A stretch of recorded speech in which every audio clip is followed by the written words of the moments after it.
Radhe Radhe everyone. जय लक्ष्मी नारायण भगवान की। प्यारे भक्तों, बैकुंठ चतुर्दशी की आप सभी को बहुत बहुत शुभकामनाएं। आज हम सुनेंगे बैकुंठ चतुर्दशी की पौराणिक कथा। जो भी भक्त इस दिन बैकुंठ चतुर्दशी की कथा सुनता है या प्रभु श्री हरि का गुणगान करता है या ध्यान करता है और 14 दिए आज के दिन समर्पित करता है, उसके लिए बैकुंठ के द्वार खुल जाते हैं। आइए सुनते हैं इस कथा को, पूरा ही सुनिए, अधूरा बिल्कुल नहीं छोड़ना है। बैकुंठ चतुर्दशी की पौराणिक कथा के अनुसार एक बार की बात है, नारद जी पृथ्वी लोक से घूमकर बैकुंठ धाम पहुंचते हैं। भगवान विष्णु उन्हें आदर पूर्वक बैठाते हैं और प्रसन्न होकर उनके आने का कारण पूछते हैं। नारद जी कहते हैं, हे प्रभु, आपने अपना नाम कृपा निधान रखा है, इससे आपके जो प्रिय भक्त हैं वही तर पाते हैं, जो सामान्य नर नारी है वह वंचित रह जाते हैं। इसलिए आप मुझे कोई ऐसा सरल मार्ग बताएं जिससे सामान्य व्यक्ति भक्त भी आपकी भक्ति कर मुक्ति पा सके। यह बात सुनकर विष्णु जी बोले, हे नारद, मेरी बात सुनो। कार्तिक शुक्ल पक्ष की चतुर्दशी को जो नर नारी व्रत का पालन करेंगे और श्रद्धा भक्ति से मेरी पूजा अर्चना करेंगे, उनके लिए स्वर्ग के द्वार साक्षात खुले होंगे। इसके बाद विष्णु जी जय विजय को बुलाते हैं और उन्हें कार्तिक चतुर्दशी को स्वर्ग के द्वार खुला रखने का आदेश देते हैं। भगवान विष्णु कहते हैं कि इस दिन जो भी भक्त मेरा थोड़ा सा भी नाम लेकर पूजन करेगा वह बैकुंठ धाम को प्राप्त होगा। आइए सुनते हैं एक और कथा। करोड़ों सूर्यों की कांति के समान वाला सुंदर चक्र जो शिव जी ने दिया था श्री हरि को, पौराणिक मतानुसार एक बार भगवान विष्णु देवाधिदेव महादेव का पूजन करने के लिए काशी आए। वहां मणिकर्ण का घाट पर स्नान करके उन्होंने 1000 स्वर्ण कमल पुष्पों से भगवान विश्वनाथ के पूजन का संकल्प किया। अभिषेक के बाद जब वे पूजन करने लगे तो शिवजी ने उनकी भक्ति की परीक्षा के उद्देश्य से एक कमल पुष्प कम कर दिया। भगवान श्री हरि को पूजन की पूर्ति के लिए 1000 कमल पुष्प चढ़ाने थे, इसीलिए एक पुष्प की कमी देखकर उन्होंने सोचा, मेरी आंखें भी तो कमल के समान ही हैं, मुझे कमल नयन और पुंडरीकाक्ष कहा जाता है। यह विचार कर भगवान विष्णु अपनी कमल समान आंख चढ़ाने को प्रस्तुत हो गए। विष्णु जी की इस अगाध भक्ति से महादेव प्रकट होकर बोले, हे विष्णु, तुम्हारे समान संसार में कोई दूसरा भक्त नहीं है, मेरा और कोई दूसरा भक्त नहीं है।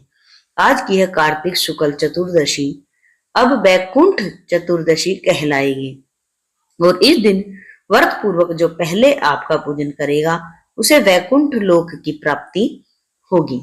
भगवान शिव ने इसी बैकुंठ चतुर्दशी को करोड़ों सूर्य की कांति के समान वाला सुदर्शन चक्र विष्णु जी को प्रदान किया था। शिव जी तथा विष्णु जी कहते हैं कि इस दिन स्वर्ग के द्वार खुले रहेंगे। मृत्यु लोक में रहने वाला कोई भी व्यक्ति इस व्रत को करता है वह अपना स्थान बैकुंठ धाम में सुनिश्चित करेगा। आइए सुनते हैं एक और पौराणिक कथा। जब पापी धनेश्वर ब्राह्मण को हुई बैकुंठ धाम की प्राप्ति। धनेश्वर नामक एक ब्राह्मण था जो बहुत बुरे काम करता था। उसके ऊपर कई पाप थे। एक दिन वो गोदावरी नदी में स्नान के लिए गया था। उस दिन बैकुंठ चतुर्दशी की थी। कई भक्तजन उस दिन पूजा अर्चना कर गोदावरी घाट पर आए थे। उस भीड़ में धनेश्वर भी उन सभी के साथ था। इस प्रकार उन श्रद्धालुओं के स्पर्श के कारण धनेश्वर को भी पुण्य प्राप्त हुआ। जब उसकी मृत्यु हो गई तब उसे यमराज लेकर गए और नरक में भेज दिया। भगवान विष्णु ने कहा, यह बहुत पापी है, पर इसने बैकुंठ चतुर्दशी के दिन गोदावरी स्नान किया और श्रद्धालुओं के पुण्य के कारण इसके भी सभी पाप नष्ट हो गए, इसीलिए इसे बैकुंठ धाम मिलेगा। अतः धनेश्वर को बैकुंठ धाम की प्राप्ति होगी। आइए सुनते हैं एक और छोटी सी प्यारी सी गणेश जी की कहानी। एक बुढ़िया थी, उसके एक बेटी थी। बेटी बोली कि माँ, मुझे मेला देखने जाना है। तो बेटी माँ ने कहा, नहीं बेटा, तू छोटी है, गुम हो जाएगी। बोले, नहीं नहीं, मुझे मेला देखने जाना है। तो उसने कहा, अच्छा ठीक है, तुम जाओ, लेकिन ना 2 लड्डू और एक घंटी में पानी ले जाओ। तो गणेश जी को लड्डू खिला देना और पानी पिला देना। तो बोली ठीक है। तो वो मेला देखने गई। लेकिन मेला देखने से पहले सभी लोग मेला देख रहे थे, मेले में घूम रहे थे। लेकिन लड़की ने गणेश जी के पास गई और उनको कहा, एक लड्डू तुम्हारा, लड्डू एक लड्डू मेरा, तुम लड्डू खाओ, पानी पियो, एक लड्डू तुम्हारा, एक मेरा, एक लड्डू, एक लड्डू मुझे, एक तुम्हें, एक मुझे, एक तुम्हें। ये करते करते सुबह से शाम हो गई, लेकिन गणेश जी नहीं आए। फिर गणेश जी ने सोचा, अरे ये लड़की तो यहीं मर जाएगी। और फिर गणेश जी ने क्या किया, बच्चे का छोटा सा रूप बनाया और आ गया। बोले, लो, खाया तुम्हारा लड्डू, पिया तुम्हारा पानी, बोलो क्या मांगती हो।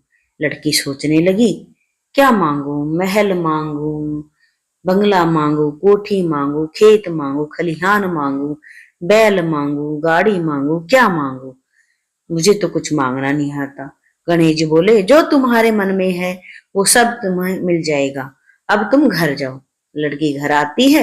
माँ ने पूछा, क्या हुआ, इतनी देर क्यों लगा दी, मेला बिछड़ने लगा था और तुम तो अब तक नहीं आई। तो बोली कि देर हो गई माँ, गणेश जी ने लड्डू नहीं खाया, मैं उन्हें लड्डू खिला के आई हूँ।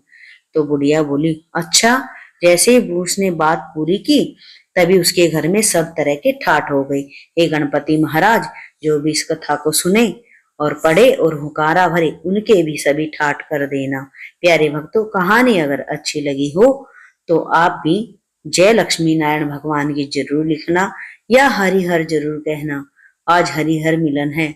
आप सभी को माता महालक्ष्मी की कृपा प्राप्त होए। प्लीज चैनल को सब्सक्राइब जरूर कर लें घंटी के बटन के साथ। मिलते हैं जल्द ही अगली वीडियो में। तब तक के लिए आप सभी को जय श्री राधे, जय श्री राधे, जय श्री राधे।